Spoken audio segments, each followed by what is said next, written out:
औषधे चिन्तयेद् विष्णुम् भोजने च जनार्दनम्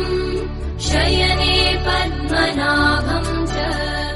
विवाहे च प्रजापतिम् युद्धे चक्रधरम् देवम् प्रवासे च त्रिविक्रमम् नारायणम् तनुत्यागे श्रीधरम् प्रियसङ्गमे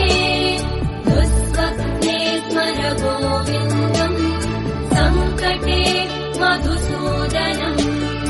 आनने नारसिंहम् च पावके जलशायिनम् जलमध्ये वराहम् च